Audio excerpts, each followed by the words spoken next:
right, thank you, everybody. All right, are we live? We are live. All right, good afternoon, and thanks to you in the room and everybody online for attending the Deschutes County Sheriff's Candidate Forum. It's great to see so many people interested. We checked earlier when we threw the live stream on, and we already had 30 people on. 63 currently. I'm sure Scott will do the thumb count in the room when he gets a break.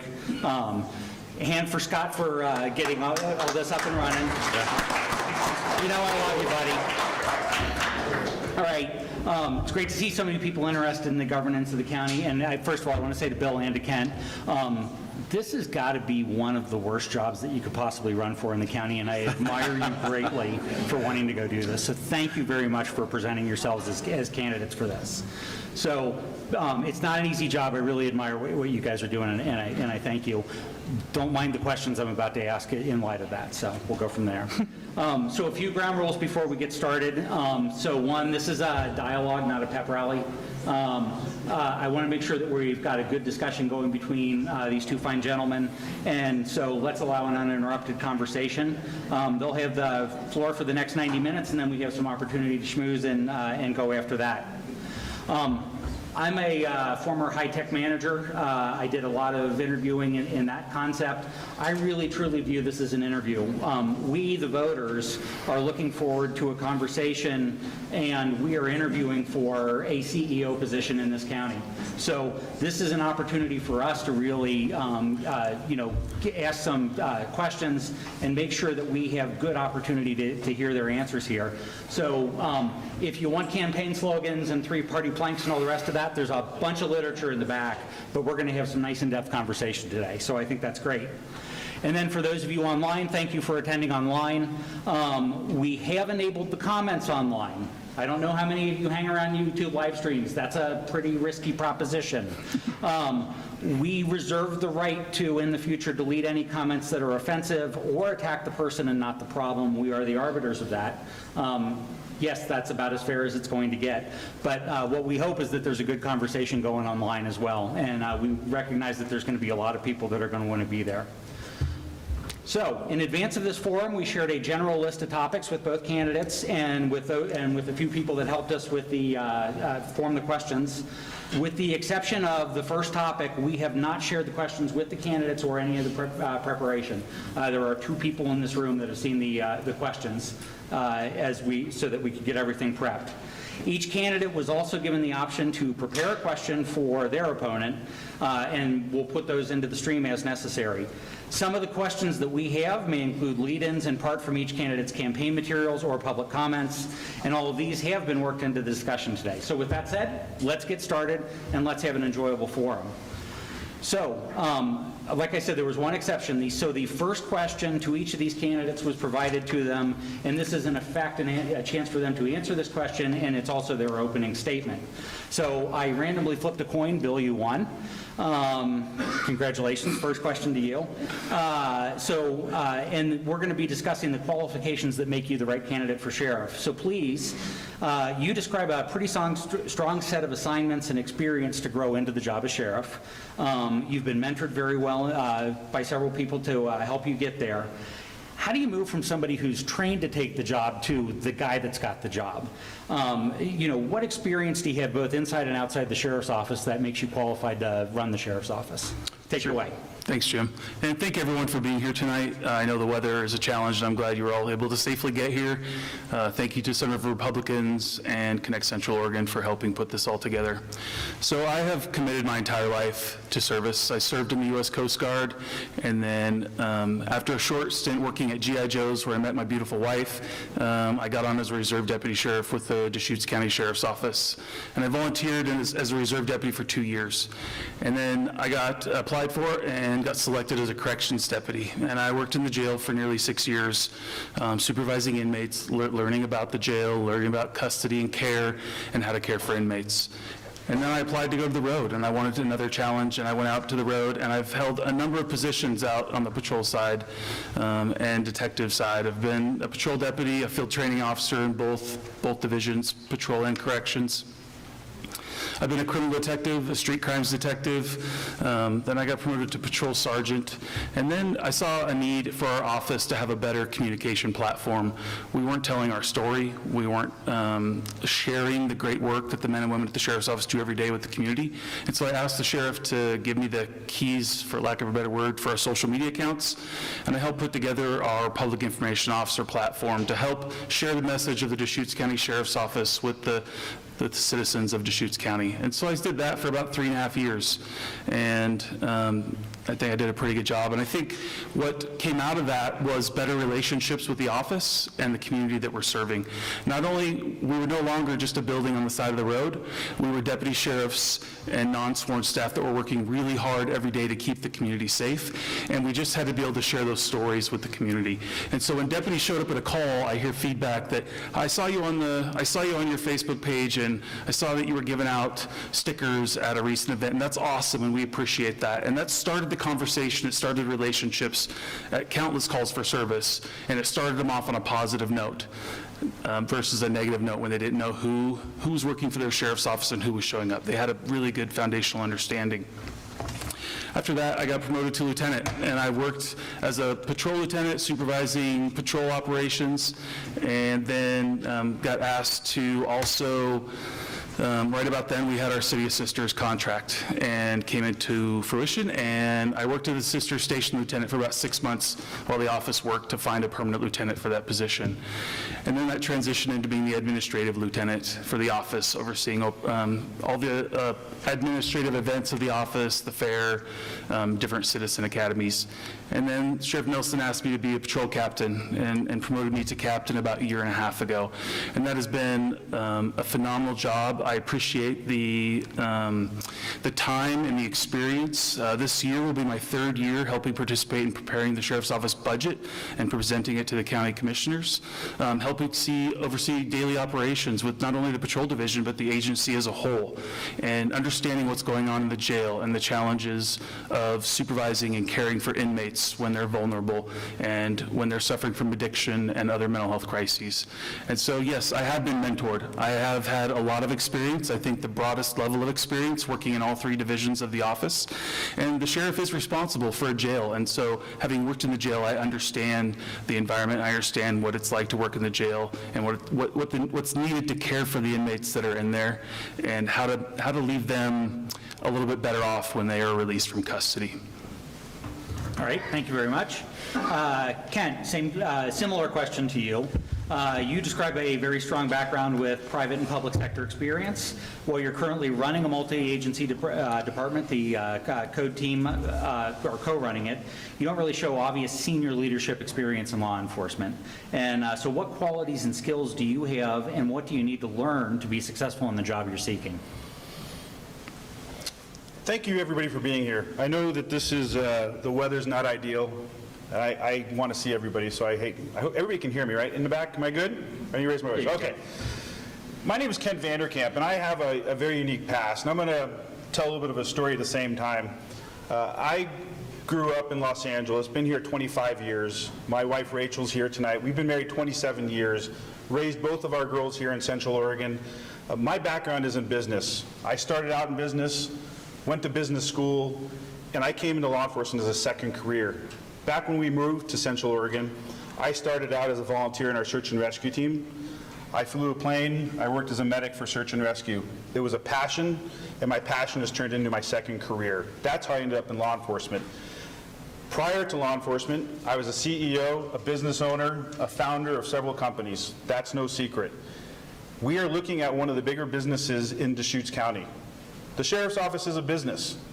We have a unique product, we have a unique service, and we even have a more unique customer base. But everybody is our customer. We need to run it more like a business. I came into this really as a second career after my time at Search and Rescue. I worked as a patrol deputy. Actually, I worked as a reserve deputy sheriff first. Wanted to make sure that it was for me, that it was kind of like a good test process to be a volunteer deputy. Loved it even more. From there, I accepted a job with Sheriff Stiles in 2008. It was a new time for our Sheriff's Office, especially after getting permanent funding in 2006. The energy was high. People were excited to have a secure funding and a foundation there at the Sheriff's Office. Great time to join. After working as a patrol deputy, I promoted into a detective position. From there, I worked as a criminal detective, major crimes detective, street crimes detective, and then ultimately was asked to go to Central Oregon Drug Enforcement, or CODE. Spent about 4 years there, almost 5 years there. Enjoyed my work there. Promoted back to patrol from CODE as a patrol sergeant. It was there that I found the opportunity to really bring people together and form teams, which is what I did in business and what I did as a patrol, not only as a patrol deputy, but as a patrol sergeant. Had an opportunity to work in every department around the office, from special services to patrol to detectives, and then came back to CODE just recently. I've been back now at CODE now for just about 3 years, supervising a multi-jurisdictional, multi-agency task force, and a task force environment with both federal agencies and the military as our partners. I've enjoyed that work. We formed a great team. I've collaborated and innovated many new programs at CODE. It's that business aspect that I bring to my team at CODE. I think the other part of that is what there is to learn. Many years ago, I was in my first career as a 20-something-year-old, and I called on a dealership that was the company that I was working for at the time. And there was a man I'll call, his name's Roger, and Roger was a bigger-than-life guy. Always had a suit on and a tie, carried a briefcase. That shows you how long ago when briefcases were still around. And he was very transactional. He was a guy, had 14,000 employees in 5 different states. He was in motorsports. The guy knew what he was doing. And I was intrigued by him because I wanted to learn his ability to bring 14,000 people together and make a cohesive team that grew into what he has now. And over years, our relationship changed from transactional, to where we would sit and talk about business, to more of a mentorship and our friendship. He's in his 90s now, and he's living in the Midwest. So we visit randomly with text messages, but not very often. But I used to ask him, I said one day, what's the secret? How did you get here? And he said, there is no secret. There's no self-help book. There's no seminars you can go to. It's truly you as a leader. And he said, you take those skills and you remember, you take care of your employees, you take care of your staff, you take care of your customers or the people you serve, you take care of your stakeholders, your investors, and good things will come to your business.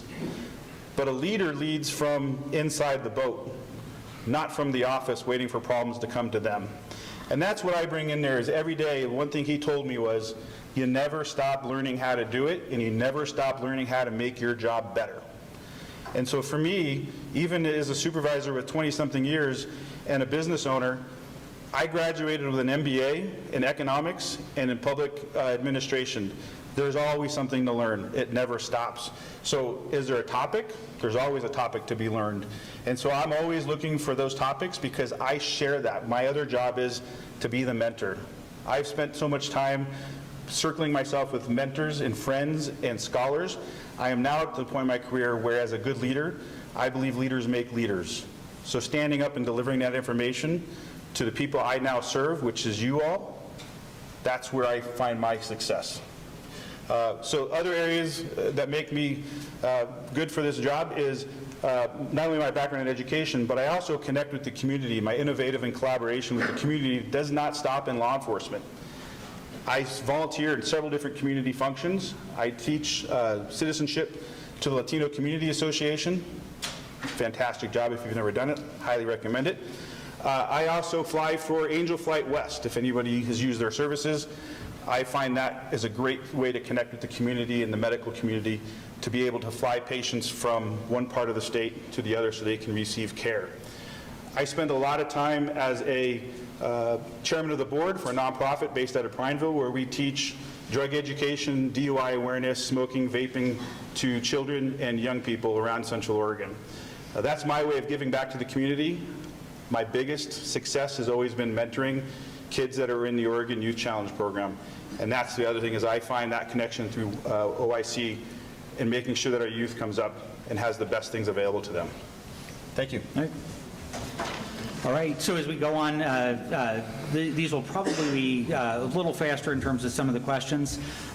We have a few quick questions about running for the office, and I want to say all of these came to us from the Decision at Connect Central Oregon email, which we had sent out. So we received over 75 questions from a variety of interested people, and these all came through on this, and so I wanted to tee them up and just hit on this. So first one is on donations. We did check Orstar, and Orstar is through January was reporting some large campaign contributions for both of you. So Bill, I'll start with you. You have several $5,000 contributions, either one-time or aggregated from individuals or organizations. I'm just curious, how do you treat large donors like that? Do you believe that there's any strings that are attached to support for that? Absolutely not, and that has been a foundation of my conversations. And yes, I have some large donations. It costs a lot of money to run for public office. Unfortunately, it shouldn't. We should be able to run and not have to be focused on raising money to win a campaign, but unfortunately, to get our message out, it takes dollars, and it takes a lot of dollars to do that in 2024. And I've had lots of conversations and with business owners and executives, and after meeting with me, what they want is the best person and a good person at heart to sit in the office of sheriff to help lead the office into the future. And they're willing to make a substantial investment into my campaign and helping me succeed in winning this election for Deschutes County Sheriff. Okay. And Kent, likewise, I noticed one contribution for $20,000 on the record. You know, how do you treat donors like that as sheriff? Same. I think that, man, if there was a perfect world, we wouldn't have to raise money to have our message delivered. It's not a cheap thing to do. The large donors for me, some of these people I've never had conversations with or never even solicited donations from. But for me, they understand that I'm here, I'm a person of trust and transparency, and that I wouldn't accept anything with strings attached. Okay. Thank you. Campaign endorsements, let's talk about those. So can you both tell me the criteria that you have for accepting endorsements? Do you feel that the endorsements and the campaign contributions that you get speak for you as how you would run the sheriff's office? So Ken, I'm going to go to you first on that. And I can always re-ask a question if you want me to. A lot of pieces to that. So the question is specifically endorsements, but do you feel that endorsements and campaign contributions speak for how you would run the sheriff's office? No, I don't think so. I think that your endorsements are people who have like-minded beliefs in what you're wanting to move forward, right? So if a donor makes a donation and it comes with strings attached, or hey, I'll give you an endorsement, that doesn't necessarily reflect how I would run the office, I think is what your question is. My vision is my vision, and my beliefs are my beliefs, and that comes from my faith. I don't know that I would take on a donation and attach something to my faith or change my criteria, no. Okay. And, Bill, same or similar to you, how do you set criteria for endorsements and contributions, and, would you be willing to turn down an endorsement? Sure. I mean, endorsements are people in the community that want to support and want to help you be successful, and they know you based on your history and your work ethic, and they want to help support you be successful. And so no endorsement should ever come with a string attached. And I mean, it's probably an elephant in the room. There's many members of the Deschutes County Sheriff's Office in this room tonight. And what I've told every single person that's ever come and talked to me from an internal position is, I don't promise anyone anything in my candidacy for Deschutes County Sheriff. If they want to support me because they think I'm the best person for the job, then please support me. But I have not had one conversation with anyone about what they're going to get or what they might even get from my candidacy, or should I be elected as Deschutes County Sheriff. Okay, thank you. Let's talk a little bit about department policies. So this will be to both of you. So campaigning in uniform has come up repeatedly, and there's a department policy that's written on that. And the same thing in terms of using sheriff's office time or resources to campaign. So how are you handling that in your current campaign? Bill, I'll go to you first. Sure. Yep. I've seen the small amount of controversy in the news and on website. There's always more to the story, and I really hope that everyone in this room understands that. There's always more to the story than you read in the paper or you see on the news or you hear from a friend. It is a interesting and unique position to be a patrol captain for the Deschutes County Sheriff's Office with as visible and a public image as that position holds, and then also run for public office. And people come up to you and they want to talk to you, they want to support you, they ask you questions. And without a doubt, 100% of the time, I have told them I can't campaign on duty. I'm in uniform, I'm not able to do that. But as every candidate that's run for Deschutes County Sheriff in the last 3 elections has had the opportunity, and me and my opponent sat with the county attorney and talked about what we can and can't do on duty. What we can do is if someone wants to talk to us about our candidacy and they want to connect with us, we explain I can't talk to you on duty about that. That's part of a campaign, but I can give you my business card. And we can connect when I'm off duty or on a weekend when I'm off. And that's all that has happened when it comes to any rumors of campaigning on duty or literature. That those are unfounded. They're completely inaccurate. I probably handed out 5 business cards on duty because people come up and approach me and they're asking to and want to connect with me. Okay. So Kent, same question. So, you know, how do you handle that, the campaigning in and out of uniform? Well, for me, it's easy because I don't wear a uniform. I don't have a uniform. In fact, the uniform I have, I'm not even sure. It's been 5 years since I've worn it. It may not even fit, to be frank. So I haven't had to wear a uniform in a while, but I've had the same feedback that Bill's describing. People come to my team and they send me pictures of Bill at different functions, and I have not taken issue with it. I've just said, hey, it's not a priority to me for my campaign to where I'm paying attention to campaigning on duty. Bill's aware of it. We're moving forward. I have no interest in addressing it unless it becomes really, really bad. But for me, it hasn't been an issue for me. I think there was a second part to that question, no? I think you got it. I got it, okay. I am still smarting a little bit from the briefcase comment because I'm pretty sure I still have my briefcase, but that's a totally different thing. So just a question, similar question for both of you, just a little bit about your background. So Bill, you formally at least had significant access and control of the Sheriff's Office social media, and in particular the Facebook page. In fact, you basically created the Facebook profile of the Sheriff's Office, and it's very nice.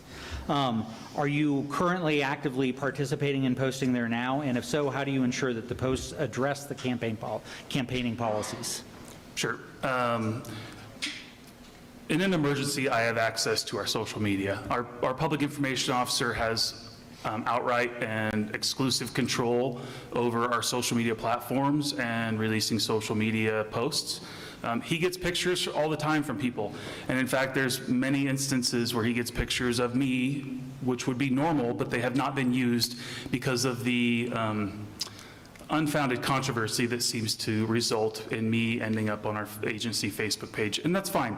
I don't do this to end up on the Facebook page. I don't do this to seek notoriety. I'm working as hard as I can every day for the citizens of Deschutes County.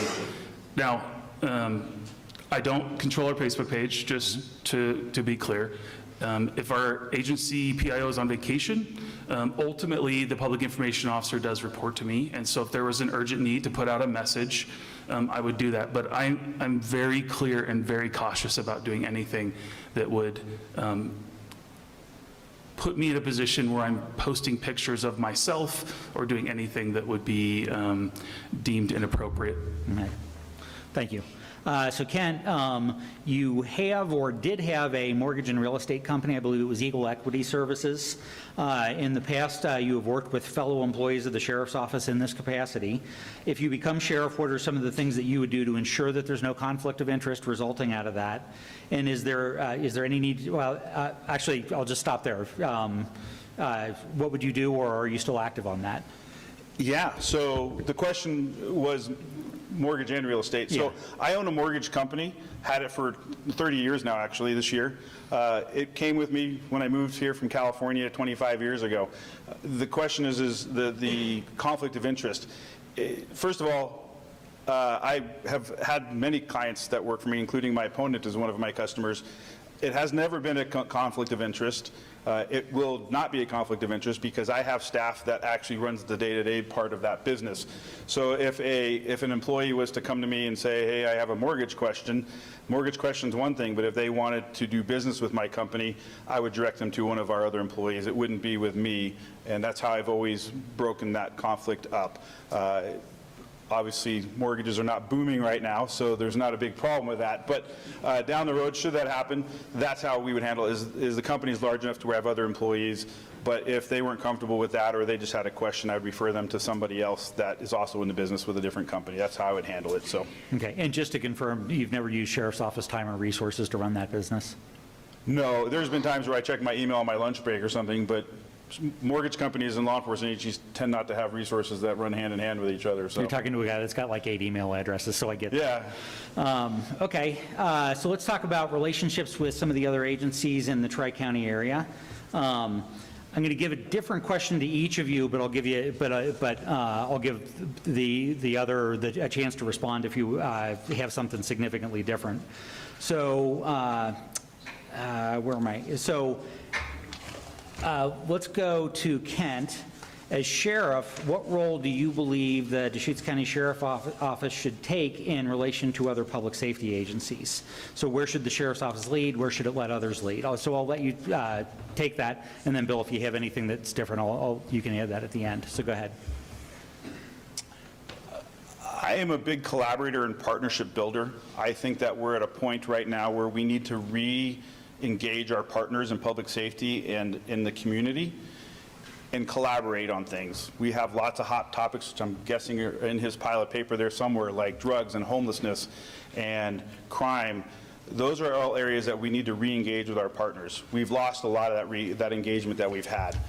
I work in a multi-jurisdictional agency now with agencies from all the counties. So I deal with sheriff's offices, police departments, the Army National Guard, DEA, FBI, IRS, Homeland Security, child welfare. So I've got a lot of acronyms. You pick an acronym, they probably work their way through our office at one point or another. But a lot of times, the importance of that is how you can do more with less. I also believe in being efficient with your tax dollars. I believe in being efficient with your time, the people's time, my employees' time, and getting more for our bang, or more bang for our buck. And that's done by having multi-jurisdictional teams and collaborating with other agencies, being able to share information, share resources. This is equally important with agencies that don't have the manpower or the money. Sunriver is one of them. Sunriver is a small agency. When something big happens in Sunriver, they're going to be dependent on their neighbors to come help them. And so that relationship building needs to happen now, not when something happens down the road that's bad. And that's my belief in collaboration, is bringing everybody now and making a plan and practicing that plan and building those relationships county-wide and beyond. The Safeway shooting was a big one for me, being a detective at that, because we had agencies, if you did not know, we had help from Prineville at the Safeway shooting. They drove all the way from Prineville to help us there. We had help from the Lapine deputies. We had help from Redmond Police. They came far and wide to help us, and it's because of that relationship building. Okay. Bill, anything to add or change there? The only thing I'd add is those relationships are already in place. Law enforcement in Deschutes County and public safety, fire, EMS, we all work very well together. And like my opponent mentioned, the Safeway incident, there were over 100 officers alone that showed up to help that night. And it would not have happened and it would not have been so successful if those relationships weren't already in place. Those collaborative relationships are already in place, and we work very well together. It doesn't matter if it's fire evacuation, public safety, fire risk, off China Hat. We're having regular meetings, regular conversations, and collaborating and working together.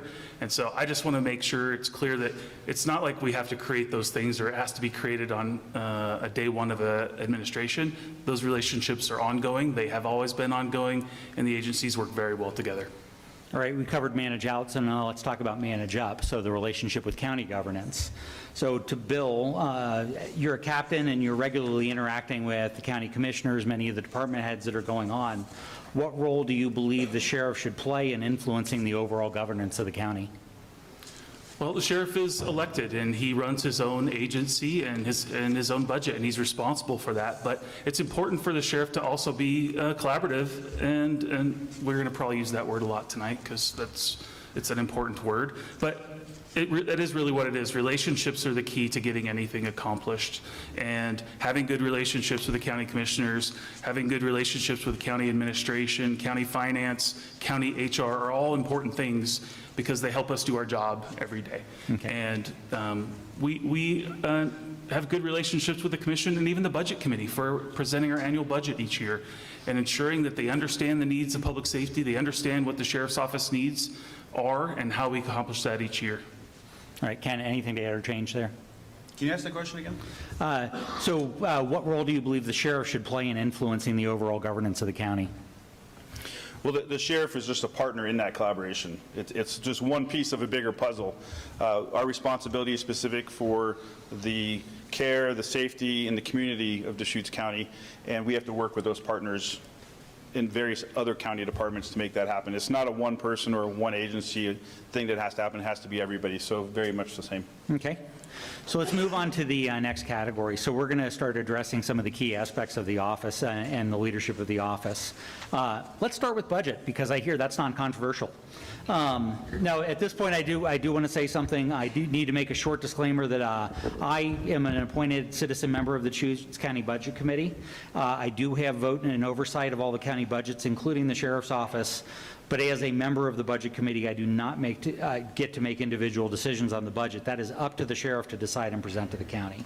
So I wanted to make sure that's in. Currently, the sheriff's office is running on a budget of about $65 million. In the last budget cycle, the countywide and the rural rates for the sheriff's office were all raised to the max. At the same time, county general fund rates were also maxed, and the county declined to increase the county contributions via the transient room tax, or TRT, that the sheriff had requested last cycle. Most of the organic tax growth this year will probably be taken up by contract salary increases in the sheriff's office. And the sheriff's office are near or below basic requirements to keep the office funded. So that's just a little background. So Bill, I'll go to you first. You're part of the command staff currently. You do present in the budget committee, and you do it well, I'll say that.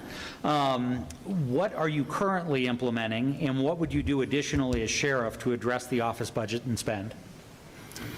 Thank you for the question. So the sheriff's office budget is a hot topic. There's a lot of conversations going on about it. And I want to make sure that everyone understands the history of the sheriff's office budget, because I've been around for nearly 24 years, and I was part of the office when we were on a 3-year operating levy, and what that did to the staff when every 3 years we had to go back out and ask voters to be able to keep the majority of the jobs at the sheriff's office. And so in 2006, Sheriff Stiles started working on 2 permanent tax districts in Deschutes County and a countywide District 1 tax that funds state-mandated services, the jail, search and rescue, court security, transports, and civil. And then there's a second district that funds rural patrol, and that's all the unincorporated areas of the county pay an additional tax to help fund patrol services. So in 2006, voters passed those 2 tax districts, and they went into place. But in all the literature that is available that I've been able to find, those tax districts were expected to be maxed out in 2013. It's very clear from the literature they expected those not to last as long. And in talking to the business manager at the sheriff's office back then, Tax District 2, which is the rural patrol, was too low to begin with, but there was a commitment from the county administration at that time for transient room tax to help support patrol operations. And I think that's the right thing to do, because we are a tourist destination location. It doesn't matter where in Deschutes County either. Sunriver absolutely is a tourist destination, but Smith Rock, Lapine, the High Lakes, we have, depending on which statistic you look at, 5 million visitors to the National Forest. I've seen some 8 million visitors, 1 million visitors to the Deschutes County Fairgrounds. We have a lot of people coming into Deschutes County, and they put a strain on public services and public safety. Nearly, at some estimates, 30% of our patrol call volume is as a result of tourism. And so the commitment was to help support the District 2 with transient room tax when those tax districts were put into place. And then the districts weren't supposed to last forever. They were projected to last 5 years. Now, reading further into those tax districts, They were supposed to be maxed in 2013, but then they expected them to come back down a little bit because the new jail expansion was complete and staffing the jail was going to be starting to drop as far as the funding side of that, and so they did. And if you look at the history of the tax rates, they have been dropped multiple times, keeping taxpayers' dollars back in their own pockets. Some estimates say that's over $80 million kept in the taxpayer pocket that we didn't need. And I think that is fundamental for public safety and government. We shouldn't be taking more money than we need to fund our operations. And so the current sheriff and previous sheriffs lowered the tax rates. And unfortunately, well, let me back up a little bit. At one point, there was a 9-month operating reserve on District 2, which is the funding for rural patrol. So that's 9 months of taxpayer money that was being held and saved. Now, some would say that's a great savings account and you should hold that for a rainy day. But other people would say, man, that's not your money, that's taxpayer money, and you only need a 3 to 4 month operating reserve. And so the sheriff lowered the tax rates to get money back into the taxpayers' pockets because we didn't need their money at that moment. And then inflation happened, and we all know what the effects of inflation are. And I know I'm going on, and I know there's a second part of this question, but without understanding the history of our tax districts, and if you only look at it at a narrow window, I don't think you get a complete understanding. So, but inflation hit. We had to pay our deputies wage that would keep them living and working in our county. We didn't want to lose anyone. And so the sheriff made a decision to raise wage. I noticed one dishwasher business, it was a fast food restaurant, but a dishwasher, $25 an hour. They were paying dishwashers in the city of Bend. So what do we have to pay a highly trained, highly competent deputy sheriff to not only perform the duties, but then to stay with us and not leave for another agency? And so we have to pay them more. So there was a bunch of things that came together, and we did have to max out our tax rates this last year, just like the county did, and just like about 80 of the 87 tax rates in Deschutes County are. There's a lot of, government doesn't have extra money right now. We're definitely lean, but projections are we're going to climb out of this, and the sheriff's office won't need to raise tax rates anymore. We're not going to have to ask for more money, and in fact, hopefully we'll be able to lower those tax rates within the next 5 years again, and that's important, and that's a win. How are we going to reduce costs? There's lots of things that we can do, and I won't get to them all tonight because there's not enough time. But overtime is a big topic. We'll probably hear about that tonight a little bit. And overtime is necessity of public safety. We don't get to pick when the emergency happens. We don't get to pick when the Safeway incident happens or the murder investigation happens. But no person in this room is going to want to hear that we don't have funding to investigate a homicide. That's what we do, and it takes overtime to do that. We have more events in Deschutes County than we've ever had. The fairgrounds is expanding, but we work with those partners and we get the overtime for those events reimbursed. And so overtime for the fair, Farewell Festival, State Park Patrol, all that overtime is reimbursed back to the sheriff's office. It isn't coming out of our tax districts, and it's done on an on top of basis. It's not pulling from resources. There's training that we can change up. There's a potential schedule change that we can help reduce overtime and overall costs. Looking at how can we bring investigations internally to reduce the cost of external investigators so we don't have to pay the external investigator rate. So there's lots of things, lots of ideas, and lots of things I'm going to try. All right. So you talked a lot about personnel. I want to focus on another one, so I'm going to stick with you for a second. Sure. So you oversee patrol, and that consumes obviously a lot of the vehicle hours that are happening at the office. So it was a couple years ago that the sheriff's office went to a take-home car model where all the sworn staff have a car, and that's resulted in a few things, including the need for a pretty large reserve fleet. And we received a few questions or comments about that coming into the email. So I also noticed, and I think we talked about it in budget last year, that fleet and fleet upfit costs were up about 70% alone just last year. I mean, there's inflation and then there's a lot. So what do you think is the good and the bad about the model, and is there anything that you do to adjust the model to try and save costs on that? Yep. So that model of issuing deputies vehicles was a study out of Clackamas County, and it essentially talked about individual deputies being issued their patrol cars. The cars lasted longer. They were better taken care of. And as well as the benefit of having deputy sheriffs in the community, patrol cars parked in the community. And the way our agency is set up, we have lots of different special assignments, whether it's a drug recognition expert, a SWAT member, a crash reconstructionist member. All of our, the majority of our staff have some extra assignment, and so if we need to have a need for overtime, if we have a need for a crash reconstructionist or a SWAT call out, the deputy sheriffs have their vehicles at home and they can immediately respond from home, saving time and getting resources on scene to those incidents much quicker.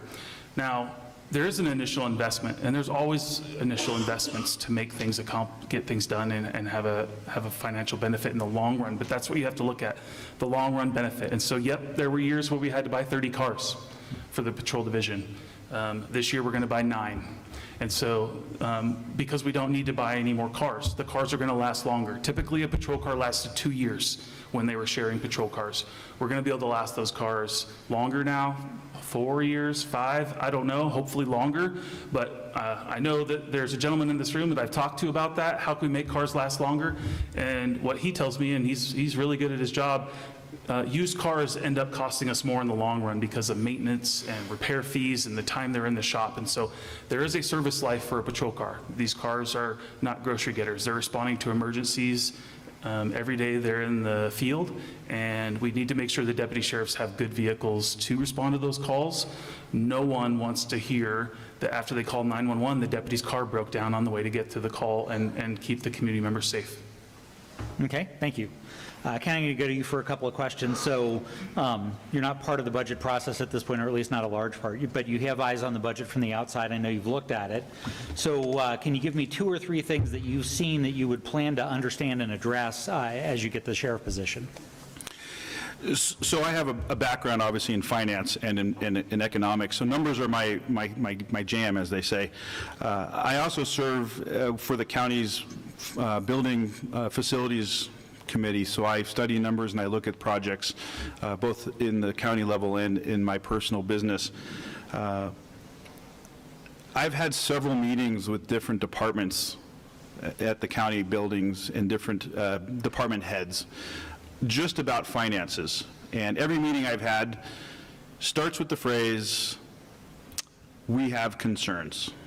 We've had concerns, we've asked for information, we don't understand what's going on at the sheriff's office. The spending is questionable, the income is more questionable, their math, they don't understand. I've studied the economics of the county several different ways through different lenses, and I will tell you that I would first control the spending. The spending has been wasteful.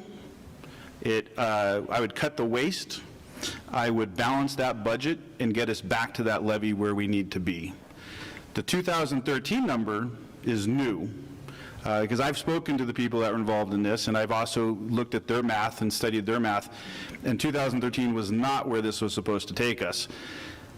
We've all felt the pinch of the economic crises, both 2008 and maybe some of us in 2013, but also more recently with inflation and the cost of goods. Inflation, 3.4, cost of goods, 8, maybe 9%, depending on what you're buying. We've increased our budget just this last budget year 27%. So we need to look at how to improve the procurement process for several things. One of it being subcontractors, the purchasing of goods. We need to talk about how to properly detail the scope of work of what we're getting for our money. Overtime is a big piece of that puzzle. People in cars and equipment, hands down, are the most expensive thing the sheriff's office has. And you can't waste money on good people, no matter what you're doing, especially in law enforcement or public safety.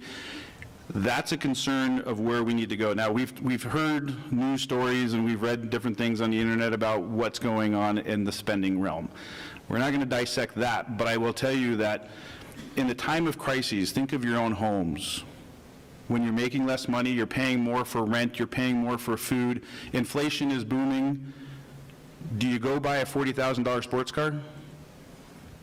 Do you go spend money on an 85-inch big screen TV? Those are examples, not what's happening in our office, but those are examples to attach to your own personal lives that's what we're seeing in our office. When your own internal staff is asking, why are we buying this right now? How did that person make $250,000 on their W-2 last year when they're an exempt employee?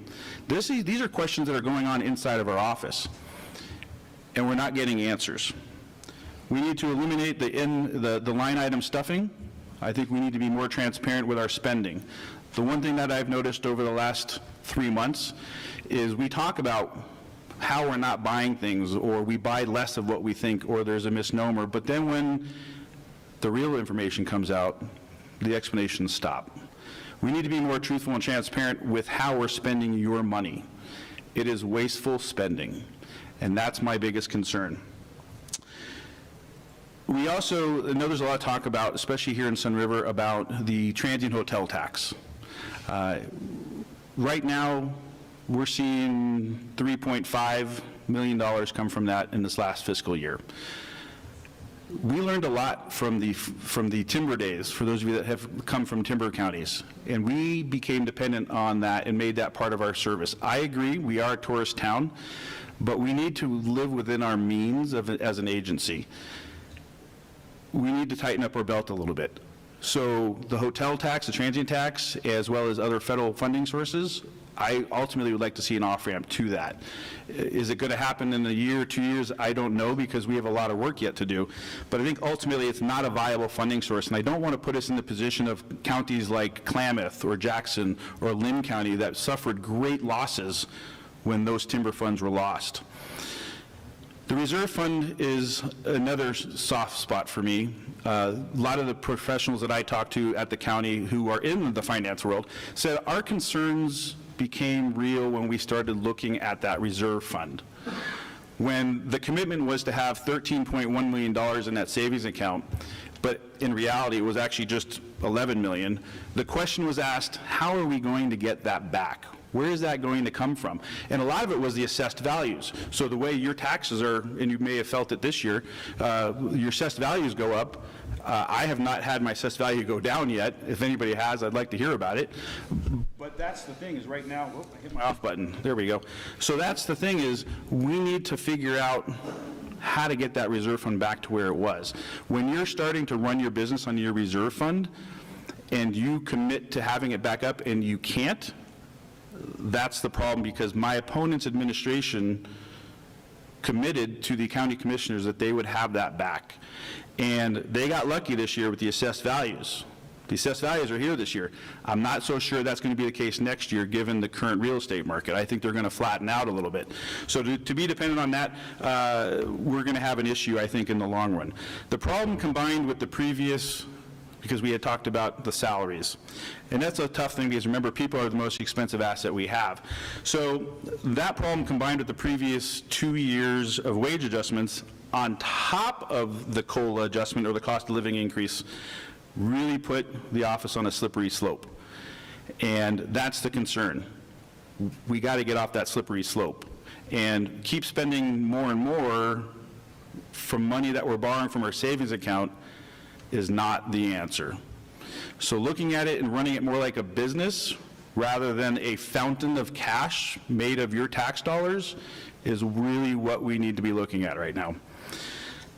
The assessed values usually max out between 4% and 6%. That's typically what we see in Deschutes County. Some counties a little bit more. Your average cost of homes, for example, here in Sunriver, are going to be far greater than Northeast Bend, but 4 to 6% is where we're going to see that. I don't think we're going to be that lucky this upcoming year. I don't know that we're going to see that. The analysts and the studies that I look at don't say the same. I think we're going to have a problem there. We can't continue to grow our budget as high as we have. The current, well, the last 4 fiscal years we'll talk about. I don't want to dive too deep into the math and bore everybody, but simple math here. Year over year, we're making 5.8% less year over year for the last year.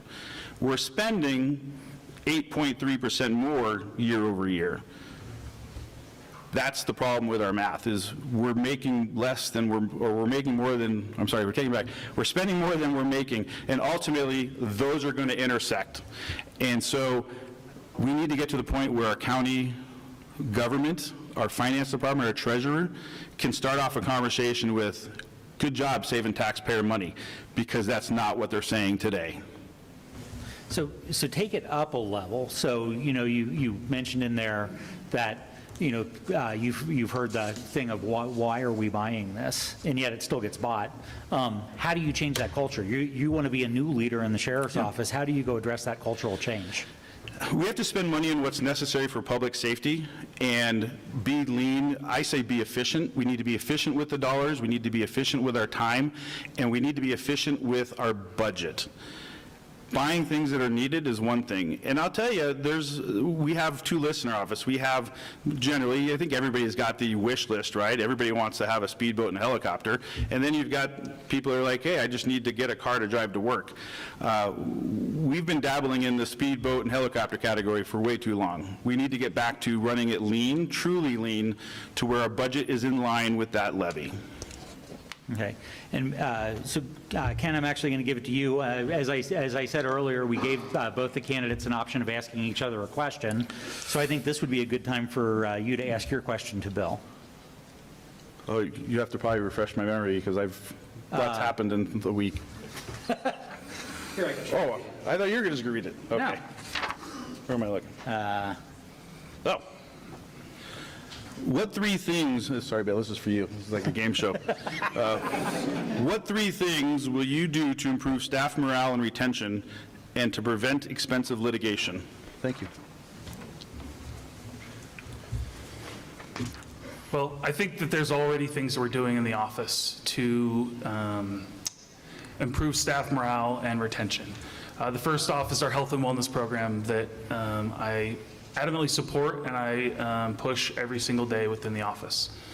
Keeping our staff happy, keeping them healthy, whether it's investing in micro gyms at our substations so that the deputies can get a little bit of exercise, whether on duty or after shift, because the amount of stress the deputies are under on any given day and any number of calls. I heard a statistic at one point that half of the deputy sheriffs are on blood pressure medicine. And that's probably true. There's a number, any given number of days where deputies are responding to serious crashes, serious incidents, and they need a way to be able to burn off stress. One of the most popular internal health and wellness initiatives we took on was just giving some fresh fruit to staff.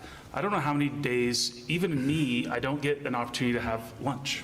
And so I can't imagine the deputy sheriffs that are busy answering calls all day long to be able to stop in and get a fresh banana or an apple to hold them over until they get some regular food. Because I'd rather have them eat a banana than a hamburger. And I'd rather have them eat an apple than a Snickers bar. It is a small investment in their overall well-being moving forward. We have other initiatives within the office that have to do with heart scans and checking their overall health and wellness from a endurance standpoint. And from what I'm told, we've had several near cardiac events that were caught through these programs. And so it is an investment. It's an investment to do these health and wellness initiatives. But what is the cost of a deputy sheriff having a heart attack on duty and passing away? What is the cost to our office and being able to save someone's life through programs and initiatives early on? And so I definitely support our health and wellness program. And we've tried other things and we won't continue, and we'll try new things because not everything works for everybody, but we want to keep striving forward and keep finding the things to do things better and happier. And when I'm in the office and I'm talking to people, they are happy and they are healthier than they've ever been. And that's a win for the county and the taxpayers because the deputy sheriffs are out doing their job better. Recognition, employee recognition is important, and we need to recognize the good things while addressing the bad things. And so we have robust policies to help with employee recognition. And I've taken several opportunities to make sure our staff are recognized for their very, very hardworking events. There's one patrol team this past year, and I really have to, that took into custody 3 murder suspects. And that is incredible for one patrol team to do that much. And this most serious use of force that was used on those was a patrol canine capture. And so we're talking about dangerous individuals that were taken into custody with the K-9 was the most serious level of force. That's because our staff are very well trained and they work very well together, not only together as an agency, but interagency with the other agency partners. And then I want to continue to have open door conversations with people. It is apparent there are a few people within the office that are upset about something. They feel wronged, and it doesn't matter, and Kent and I have had this conversation, it doesn't matter what the outcome of this election is. He and I both have to work together after this, right? We both have to go back to work on day one and continue doing what we're supposed to do because we're both adults and we both have a professional mindset and care about this office. But that doesn't mean that there isn't ways we can do things better. And sometimes when you make a decision and it's the best decision for the community or it's the best decision for the office, an individual feels wronged. And I don't always see that, and I've learned a lot being in this role as a captain that there are certain decisions that I thought were the best decision, but maybe they weren't because of something that came up afterwards that I did not realize. And so I'm just going to continue to have an open door policy, continue to get out and about, and be connected with the agency so I can hear what's going on and address any issues as they come up. Okay, good answer. So part of morale and part of addressing overtime and staffing issues is making sure that you're fully staffed. Sure. And everybody's hurting for employees right now. I just wanted to hit a couple of demographics. Deschutes County has a population of about 206,000 people. It's a pretty even split male-female. The females are at 50.1%, so it's a good 50-50. And then there's approximately 15% identified minority or mixed race. So I pulled these from the county statistics. So I was curious. This is going to sound like a gotcha. It's not. I was curious. I actually wanted to know, so what are the sheriff's office demographics? So I went onto the sheriff's office website and I went to look and ask a question. I finally found a contact info email, and like any normal citizen trying to get a question from the sheriff's office, I sent an email to that contact page, and not only did I never get a response, I never even got an acknowledgement that they got the question.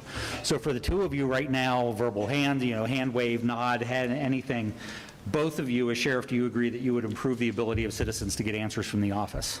Please. 100%. Thank you. Okay, now, yeah, we can clap for that. Okay. So one of the questions I was asking just, do you track any demographics? But I'm just curious, off the top of your head, how many females are in supervisory positions in Deschutes County Sheriff? So how many females are there in DCSO with the rank of either lieutenant or sergeant? Do you know? And I won't hold you to the answer. I'm just curious.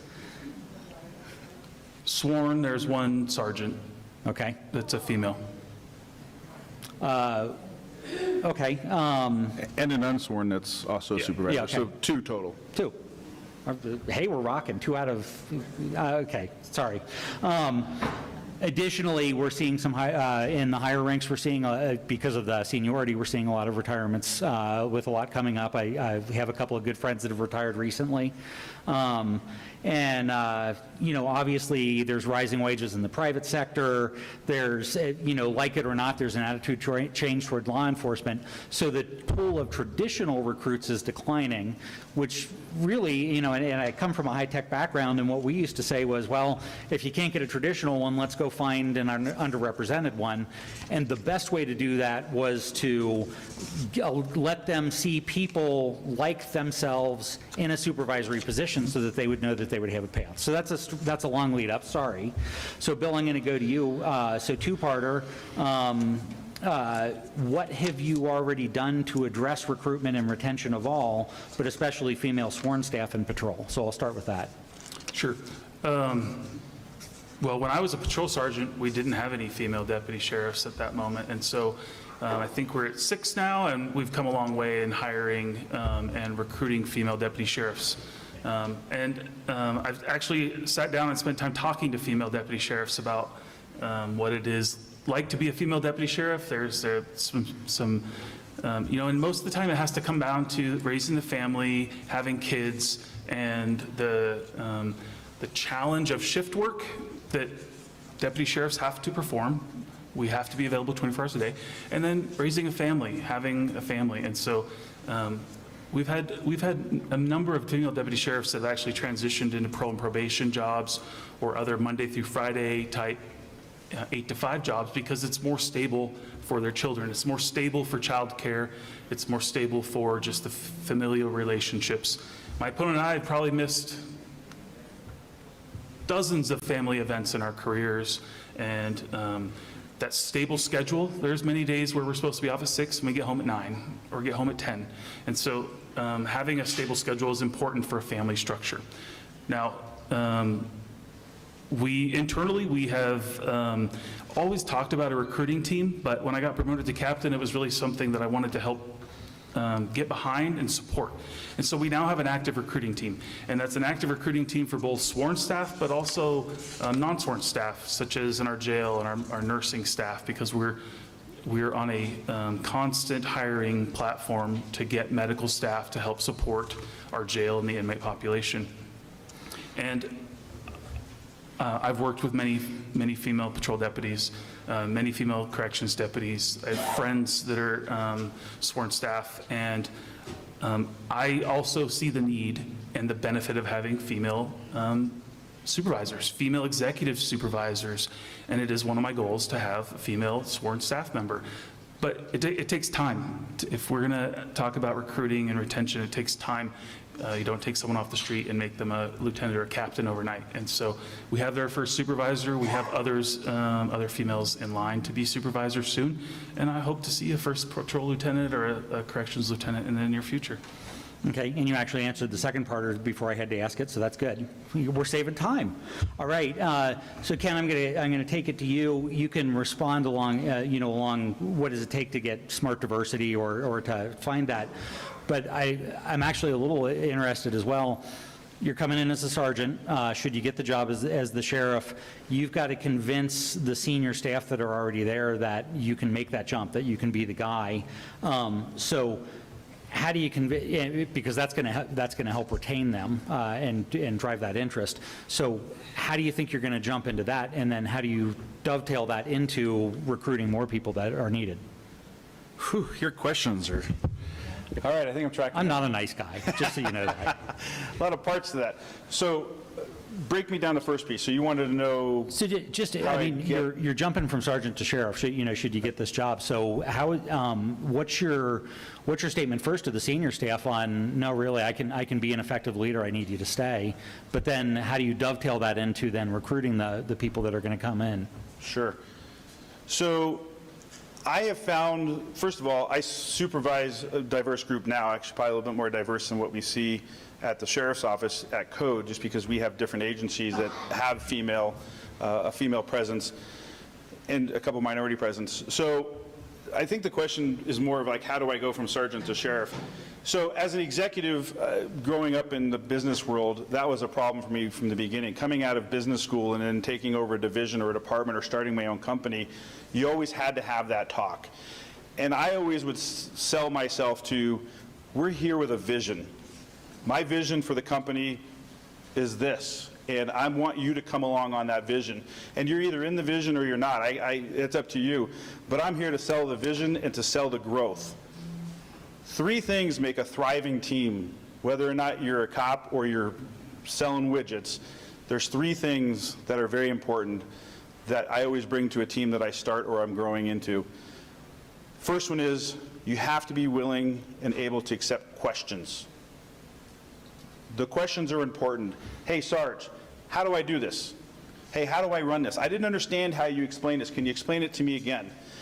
They need to feel comfortable to ask those questions, and I will be there to answer them. If you can't answer those questions or they don't feel comfortable answering them, learning is over. The learning segment of that growth is done. Second thing, they need to be able to bring new ideas and innovation to the table.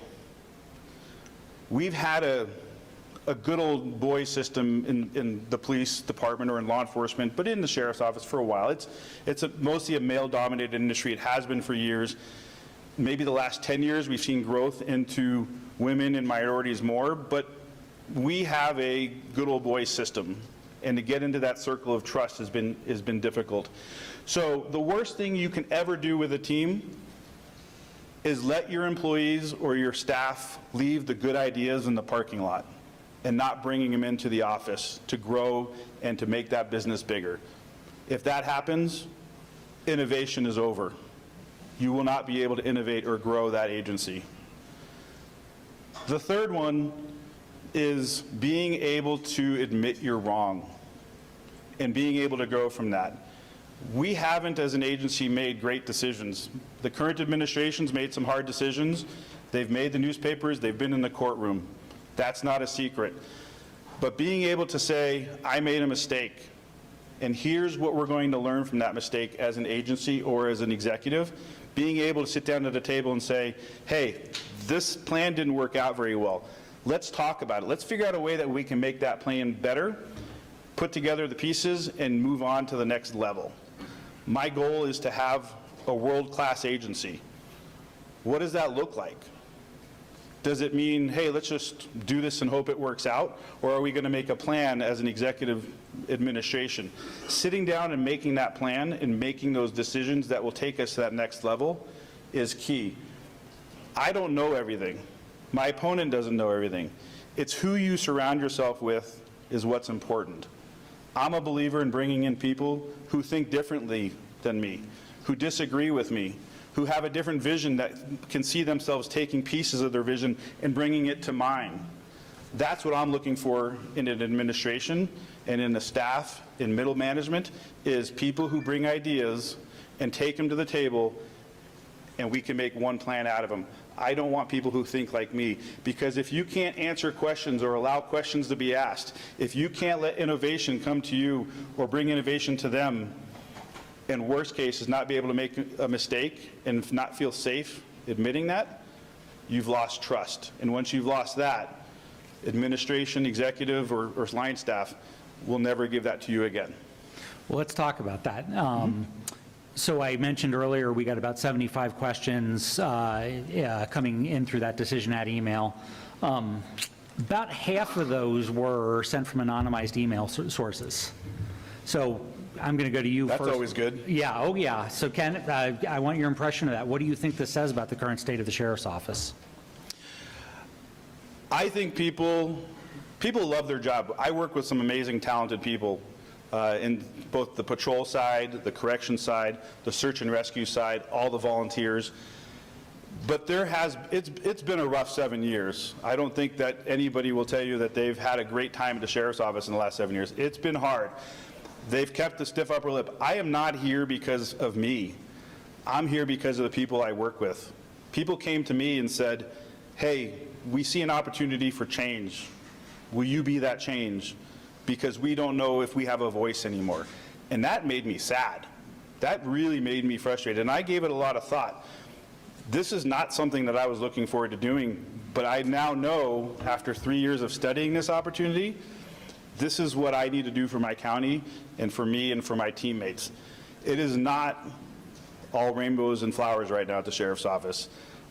That's the reason why we see things like anonymous email questions and these whistleblower type websites that are throwing everything and splashing it all over the internet, and the media attention. It can be better. We have a lot of work to do. In fact, I know it can be better. That's why I'm here today, is to bring that opportunity for change and growth, collaboration, innovation, and bring back trust and transparency. So Bill, we'll go on that. So Bill, you're already a member of the command staff, and so what are you doing now as a leader to convince your team that you're the right and trusted leader for the sheriff's office?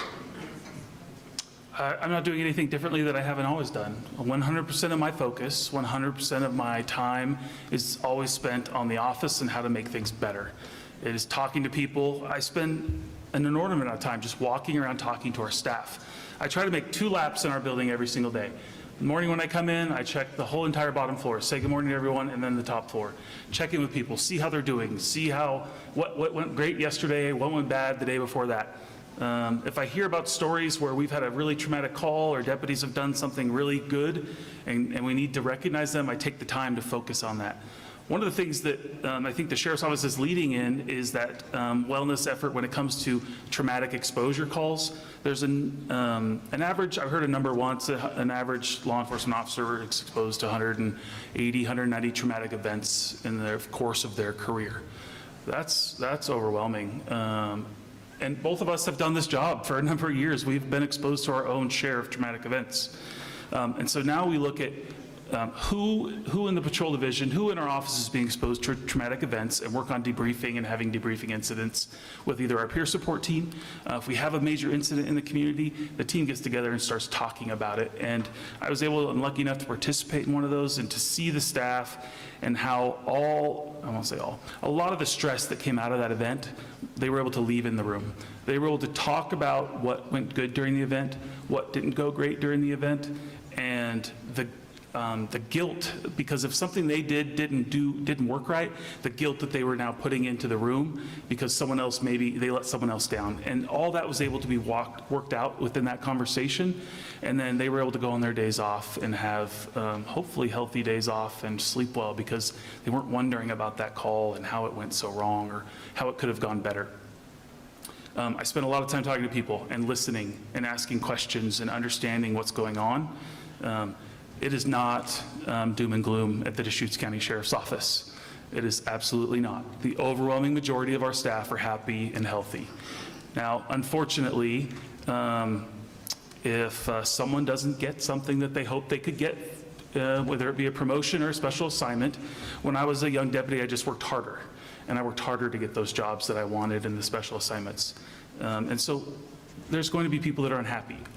My door is still wide open. I still have good relationships with the people that aren't happy with whatever circumstance happened or however they've been wronged, but I spent a lot of time talking to people. The office is on the right course. The people are happy there. They're healthy there. I just learned today that the county treasurer spoke to the county commissioners, and the sheriff's office is going to roll about $3.4 million in savings into next fiscal year. So it's not as bad as some people will tell you. Things are on the right track, and that's why I'm running for sheriff. All right. And we are running a little bit behind. I think we've talked a lot about leadership and all that. Bill, I think you had a question for Kent specifically around leadership, so I'll give you the opportunity to. Oh, you didn't remember it either? I actually didn't get your question. So this is about how much they gave me. Where is it? In this discussion so far, how would you compare your ability to run the department? Did you get that one? No. Do you want to ask that one? That's not the That was the question I got. no. Okay, well, I'll give you a lightning round opportunity to ask a question a little later. I want to hit a couple of things where, obviously we're hitting some deep and meaty topics here. I want to make sure that we're hitting homelessness. This probably, we're not going to get to the depth that we really need to on this, but obviously if you look at it, the current homeless population in Deschutes County is somewhere between 1,400 and 1,600. That's about double the estimates from 2018, so at that rate, that could project to about 3,000 homeless people by the end of your first term as a sheriff. There's obviously a variety of well-known areas in the county that the sheriff's office is addressing. I'm going to pick two, and then I'm just going to have each one of you address one, because there's different jurisdictional and other issues. So who wants to take the first one? I'll actually take a hand. I'm not even sure what's happening, but go ahead. So let's talk about homelessness. I'll go to you, Ken, first. Okay. So let's talk about China Hat Road. Okay. So what's the jurisdictional situation? How would you plan to improve the safety of that region as sheriff? And then I'm going to pick a separate one, but you're going to get and you'll get to answer that one, Bill. Specific to China. China Hat. Okay. China Hat's kind of a unique, if you haven't been down China Hat, it's alarming. It's like a third world country out there. The Forest Service owns that land from about milepost 1 to, gosh, you actually almost leave the county. It's quite a large piece of land that they have out there. We have a perfect storm trifecta right now. We have Measure 110, so we have decriminalized drugs, we have homelessness, and we have a lack of affordable housing. It's created this three-legged stool, and one of those things has to give way for the other to change. And homelessness is one of those. The sheriff is the unique situation where we can enforce certain laws out there, but ultimately the Forest Service needs to help make that happen. The criminal activity out there is fascinating to me because there's 3 types of homeless people that live out there. There are the people who something happened in their lives and they're down on their luck and they're living in their van or they're living in their car, or there's this subculture of van lifers that just live in vans and they go to work every day, do what they do, and then come home, and that's their home where they make their dinner and they live and they sleep and they just do their thing. They don't want to be bothered. They're good citizens. They just are down in their luck or something has brought them to that point in their life. The second are going to be the drug addicted and mentally ill. And this is where I struggle a lot with. People like to use the word compassion. I've heard it a lot over the years, and compassion is one of those to where I try to apply it, or I look through the lens of how do we fix that compassion issue. I have found that leaving people to live in the dirt, mentally ill, addicted to drugs with no resources and no way out, is not compassion. Being able to find services and getting people those services, that's where compassion comes in. But the compassion word gets overused a lot of times. People like to use the word compassion word, but I always ask, is it compassionate to the people who live in the city, who can't go to the park? Heck, I can't even take my bottles to the recycling bottle drop without getting attacked for money or bottles. Is that compassion to me? Is it compassionate to the older people who like to go downtown and maybe visit with their friends or family, and they can't because they're being accosted in the parking lot for money or whatever they want? Is that compassion? So there's that piece to it also. And then the third element that lives on China Road are just straight criminals. They're out there extorting, stealing, burning, looting, dumping waste, living however they want to live out there in the dirt. I struggle with that piece because that's who's making the other 2 groups unsafe. Now, I always tell people, the serious crimes happen out there. It's horrible. But regardless of where you live, how much money you make, where you came from, what language you speak, the religion you are, you're entitled to feel safe and secure, and that's the job of the sheriff. The sheriff needs to make sure that all 3 of those classes of people out there get those services, but the criminal behavior, just because you're homeless, doesn't make you exempt from crime. Holding those criminals accountable. I've investigated as a detective unexplainable shootings and arson events just in the last year out there. And how that has continued to go on for so long without the support of the Forest Service. And they're limited in what they can do as well, but it's their land. And we need to focus on that criminal element.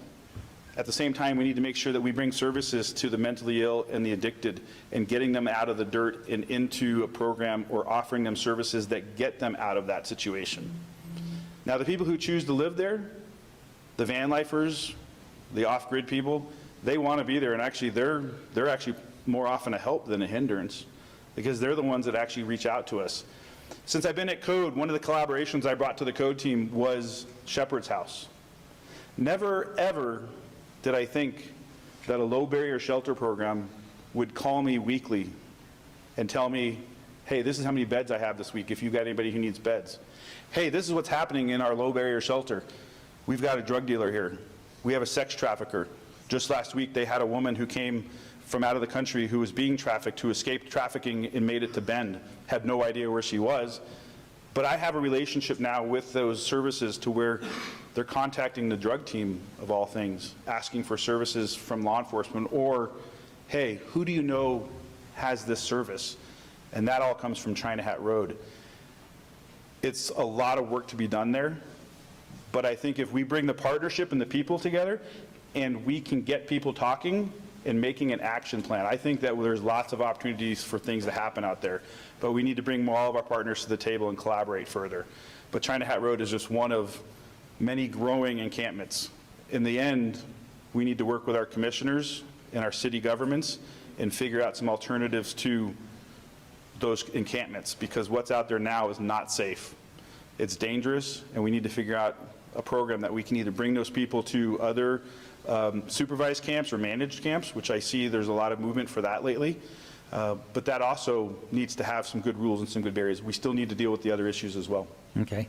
So in another context, another large area that's problematic, Bill, is Juniper Preserve. So what would you be doing, what would you do around Juniper Preserve as a sheriff? Well, most of the work right now is being done on China Hat, and I experience the conversation of homelessness every single day as the patrol captain. There isn't a day that goes by that there isn't either a call for service or some conversation about what are we doing, how can we make it better. I've had a number of meetings with homeowners and residents along the China Hat and the that southern boundary of the city of Bend. But I also know that that the relationships and the collaboration are important. It's how we get stuff done, like my opponent said. And so last summer, when fire risk became a real issue in homeless camps and abutting up to our residential areas, we started having meetings and conversations regularly with the Forest Service monthly as we could get together, because it is a federal land, China Hat, and I'll address the other areas, but I do a lot of work on China Hat, so I think it's important.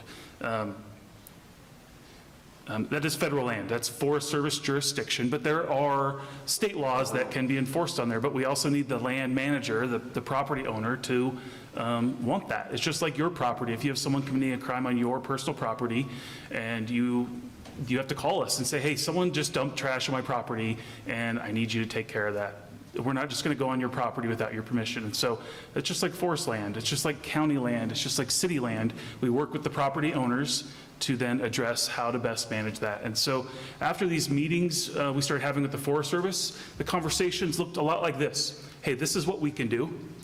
This is what you guys can do under your jurisdiction, your authority. How do we work together? And so fire risk. There are certain things that the Forest Service could enforce that we could not enforce. But on the opposite side of things, trash, human waste, there were things that we could enforce that the Forest Service couldn't enforce.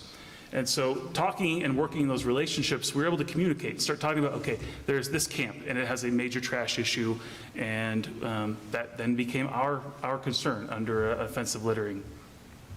But it's the conversations. The fire risk, the Forest Service bought fire extinguishers, little handheld fire extinguishers. We gave them to a deputy sheriff. We assigned a deputy sheriff out there to help proactively patrol and be in the neighborhood to, if someone had a small fire, put it out. It's fire season, we don't need a fire getting out of control. And then giving them a fire extinguisher, because if they had their own fire get out of control and no one was around, they could do some, use that to try to keep the fire and slow it down. And then we even took it a step further. I can't tell you how many times our deputies are out there trying to fight fire. They're doing their best to stop a fire from spreading, whether it be a car fire on the side of the road, a campfire in a homeless camp. And so we started investing in some water tanks to give them a little bit of water, not to be firefighters, but to try to slow the fire down until the firefighters get there. And so we don't want them to be putting themselves in necessary risk, but they're going to try to stop the fire any way they can already. And so giving them a little bit more water, a little bit of a tool to help slow that down until the firefighters got there. And I will speak very highly of our actual local federal law enforcement. They are just as frustrated with the problem as you all are and as we are. In fact, they are out there taking enforcement action. It just doesn't get anywhere past them taking the enforcement action. And so it is not our local partners. And the relationships this last summer, working with the Forest Service and the conversations and the collaboration that were going on, we were able to prevent any fires from starting once we put those pieces in place. There was one fire, it was a likely wood cutting fire 9 miles out China Hat. It wasn't related to the homeless camps, but that was a benefit. We put together the pieces, put the people in the room to make things happen, and we had a very positive result. As far as Juniper Ridge, a little more complicated, is you have multiple land managers out there. You have the city of Bend, you have BLM, you have Deschutes County, and so you have multiple different landowners out there that have different expectations about what will or will not be enforced on their property. And there's no fence, there's no magic line, there's no like, if for say the county wanted to work on trying to clear off their chunk of land, there's nothing that differentiates it from the city land or the BLM land. And so it's just basically one big chunk of property. But we did proactive patrols up there as well for fire reduction. We had a fire at the north end of town that was out there and moved towards the neighborhood. I was working that day, and that was scary for the homeowners there. And so I worked with our emergency manager, and we got inmate work crews out there to create a fire break along that residential line on the east side and southeast side of Juniper Ridge. So should a fire break out, it gives us more time. It gives us time with the fire break there to get fire resources on scene and to get the fire knocked down, so we don't have any tragedy of losing a home or anyone getting injured through a fire. Okay. We've only got a few minutes left, and so I want to hit one other key thing, which is the corrections aspect, because one key aspect of being the sheriff is the responsibility for the humane treatment and rehabilitation of the corrections population, and that's solely the sheriff's office to do. So I could ask it a variety of different ways. I wanted to try and hit two topics on here. Bill, I'll start with you. What's your view of corrections? What do you want to do about it? And more importantly, how do you keep people safe, especially in light of some of the, some of the things in the news that are going on right now? Sure. So I've worked in the jail, like I said during my opening statement. I worked in there for about 6 years. And it is one of the sheriff's mandated functions is to run a jail. And it's a population of challenging individuals. They get arrested for whatever they may be charged with, and it could be something as minor as a DUI or another lower misdemeanor, or it could be murder. And so our responsibility is to keep people in custody and keep them safe. And that is a challenge. But the average length of stay in our jail is actually only 12 days. And so we really have a limited window when someone gets booked into the jail to try to make an impact and try to have a positive outcome with that individual. And they all have their own story. And so that's why assessments are done when people come in. We have mental health assessments, addiction assessments that are going on.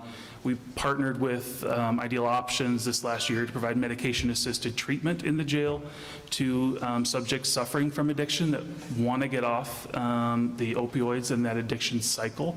And the last I heard, I believe it was around 12 to 14 people that have taken them up on that program, and that's 12 to 14 more people that actually sought help and had some resources that were offered to them.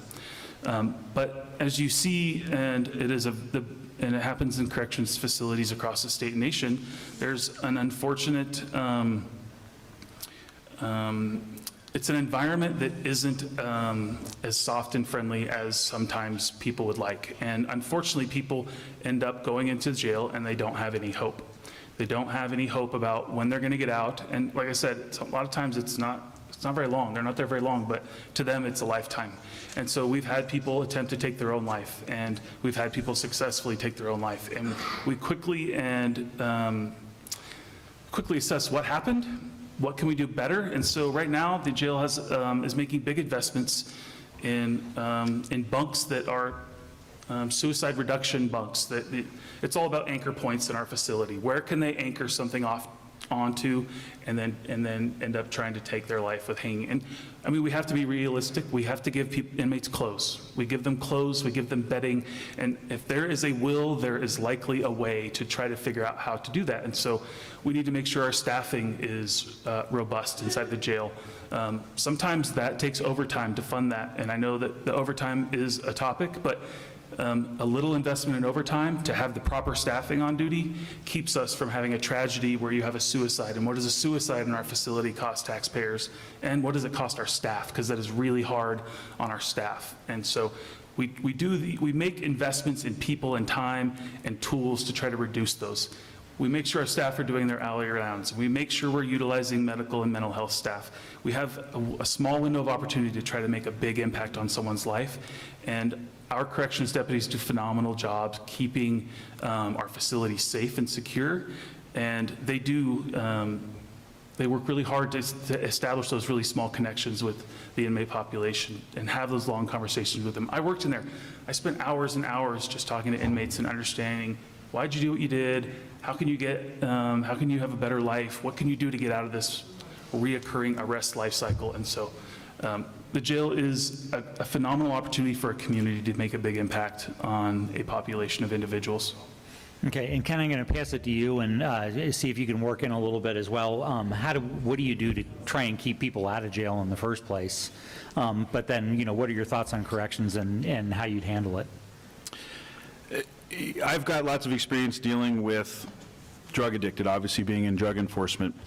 And in a jail, we generally keep people there for less than a year, but 12 days isn't very much time at all. So a lot of times it's out on the street, talking to people on the street, trying to prevent them from going back to jail. I don't know that I would add anything different to what my opponent said. I wholeheartedly, my heart goes out to correction staff. They do an amazing job, and when somebody dies in your care, it weighs heavy on your heart, and it does for a long time. I couldn't imagine being in that position. The time I spend on the street, it's interesting. I have a couple people that I talk to every now and then have become friends, and one in particular I talk to for, gosh, I think I've arrested this woman 7 times in my career, and she was addicted to heroin and had all sort of mental health issues. And there has always been a conversation every time I would arrest her for selling drugs. We would have the talk of, is this where you want to be? How did you get here? Like, what happened in your life? And what cycle are you in that we can get you off this cycle? Like, where's your off-ramp? What's important to you that would prevent you from being there and not in jail? And once I identified that with her, she went to prison for a short while. She came out and she reached out to me and said, hey, where do I find these resources that we kept talking about? And being able to connect with your community, like talking to an inmate in jail, learning that mindset, she has since turned it around where she now has a job, bought a house, and I see her often, and she thanks me and thanks the code team for being able to talk sense into her and realizing, finding those connections with her. The same thing happens in jail. It's a great opportunity for deputies and staff in the jail to reach out and find that human side to people. I think it's really easy to put somebody in jail, right? You think, okay, I made the arrest, we're in jail, we're done.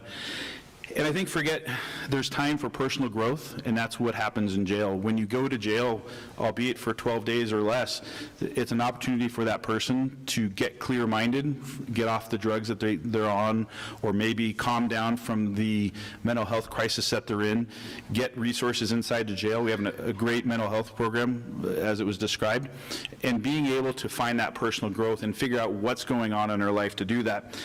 It also is an opportunity for personal development. We have great programs in the jail that offer people everything from working on a GED to food handler card and so on, to where they have a tool for when they leave. Not everybody's there for 12 days. I don't want to make it sound like it's a revolving door. That's an average, like he described. There are people who can spend up to a year in jail, maybe longer if they're awaiting trial, but these are all services that are available to them. And it goes beyond a punishment at some point to where now you need to find those underlying causes and present people opportunities and make sure that they can reintegrate back into society. They may go to prison, they may not go to prison. 2 different environments, right? So I always tell people is finding those effective health and rehabilitation programs and taking advantage of them. That goes back to like 110, we were talking about diversion programs. And jail is a diversion for some people. And the suicide, I've never been in that position. I have people in my life that have considered it, and I've never been in that position to where I can relate to that. But it's a person gets their lowest point in jail, and humans will do what humans do, and we can't always prevent that other than taking those steps and making sure that they're safe and secure and providing them those resources. But that's how I would add to that. Okay.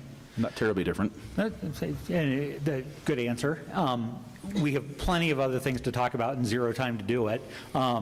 So the first question I'm going to say is, the first statement I'm going to make is, I hope this is the beginning of a conversation that looks like it's going to end in November rather than the end of the conversation and we're all waiting with bated breath. So hopefully the 2 of you want to continue the discussion in other forums with this.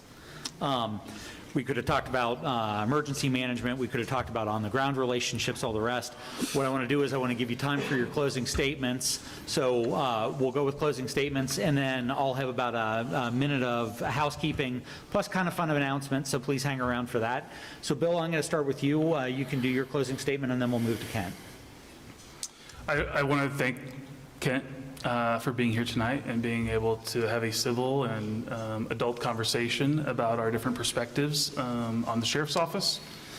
I want to thank everyone that's here.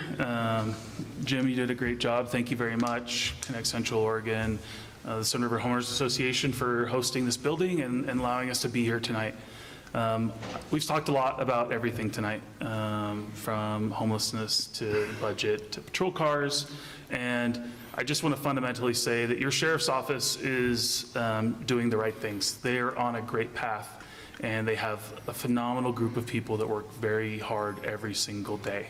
I think that it's disingenuous to say that the sheriff's office is messed up or the administration is embarrassing, because that just doesn't work when you look at 72,000 calls for service last year and 20 complaints, 6,000 bookings in the jail, and only actually 1 or 2 sustained complaints through customers or people that we're dealing with. And so there's a lot that goes on every single day at the sheriff's office, and the vast majority of it is positive. Use of force last year to this year was down 14%, the number of use of forces we had. That's because of great people using training and de-escalation techniques, and that's how you capture 3 murder suspects, and the most serious force used was a patrol K-9. And so those are wins, those are successes. Deputy sheriffs working together with agencies in the valley to stop a major incident at our Smith Rock State Park from someone that was determined to commit violence in our community. I don't think any force was used on that. They took him into custody. Those are all wins. Those are wins for our community. They're wins for taxpayers. They're wins for the sheriff's office. And I really want to just reinforce the great work that the sheriff's office does every single day. I don't take credit for any of it. Most of my day is spent with budget and approving purchases and conversations about policy.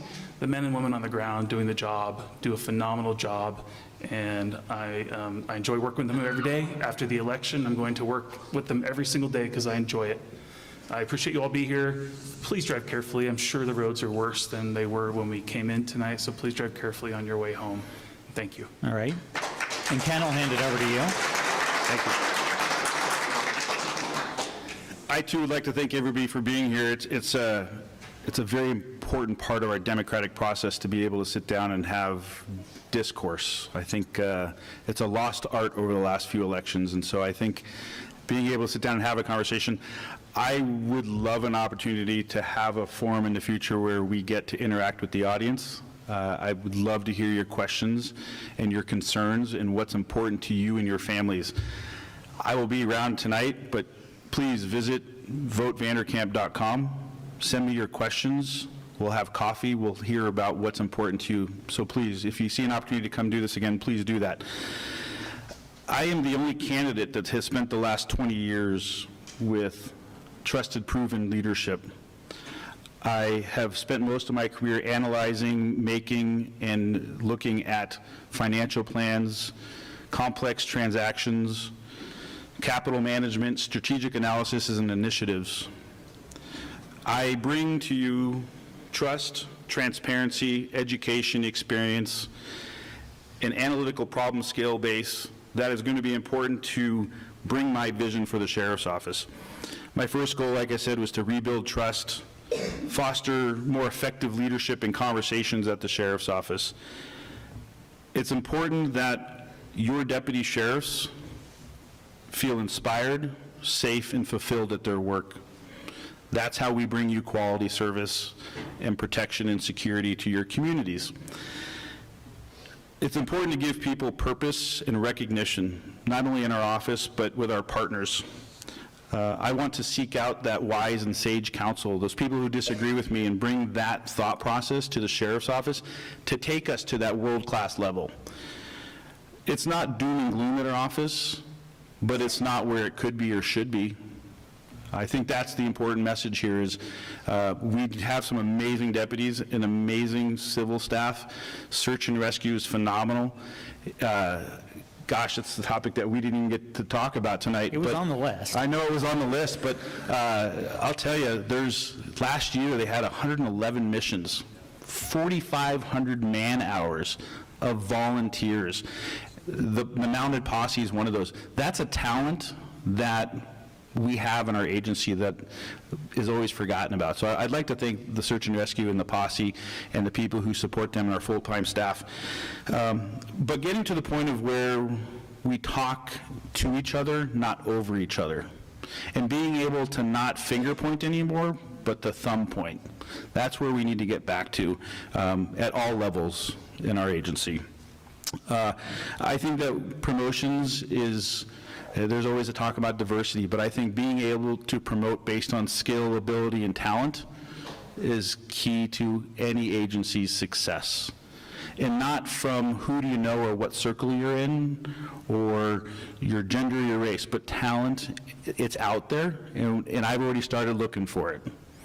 And either way, of however November comes out, that's a talent that we need to bring into the office, and I'm confident that my opponent and I probably see eye to eye on that to where we could share those resources. That's key to me. I also believe that success breeds success. People will do what they see and behave the way they see things. So I think by showing and demonstrating that leadership to people, we will grow our agency successfully by what they see and what's important in that vision, and being able to deliver that vision to our people. Again, if you have any questions, please visit me tonight. Visit votevanderkamp.com, my social media. You can see many blogs and information about where I come from and what's important in my campaign. And I appreciate you all being here tonight. Thank you. Well, thank you. All right. Just a little bit of housekeeping, and like I said, an announcement. So first of all, thank you to the Sunriver Republicans. The fact that this kicked off and we got this venue and we got the two of you here, I think was fantastic, and you did a lot of legwork on that. We at Connect Central Oregon came in a little after the fact. We're most of you probably don't know much about us. We're a 501c3 in Central Oregon. We've been focusing on promoting volunteerism, education, and leadership in the arena, and our Central Oregon Open Programming Media is focused this election season on supporting nonpartisan opportunities to educate and inform voters like this. So if you liked this forum, or if you didn't like this forum, we'd like to hear about it. There's some comment cards over on the table there, and we'll be there to hand out.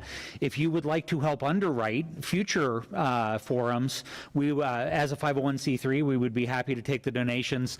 Those would be directed donations to cover equipment, intern labor, as well as opportunities to get venues to run more of these forums throughout the election cycle. Scott and I are two board members. We are volunteering our time on this. This is not money that's coming to us. It's our opportunity to really make sure that you are informed and are making good decisions on your vote. So feel free to visit us over there after you talk to the candidates.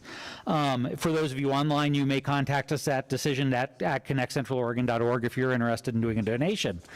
And now for the announcement. We've still got a few details to nail down, but we've already started working on our next forum. We are excited to announce, one, that the Bend Bulletin would like to participate in the next forum with us, and we are we will have them take the lead in inviting the Deschutes County Commissioner candidates, all of them, to join us in a forum. We're aiming for the first week in April. And we have scheduled two very knowledgeable moderators, so I'm not doing it again, sorry, or thank God, one way or another. But we have gotten former County Commissioner Alan Unger to participate. Who better would know about how to be a county commissioner? And also, to balance that out, former state representative and local business owner Sherry Helt. So the two of them will be moderators for the future county commissioner. Stay tuned on details on that. You can check it at Connect Central Oregon. Again, gentlemen, thank you for participating tonight. Thank you for wanting this job, and thank you for being willing to work together no matter what happens. And thank you all for attending tonight.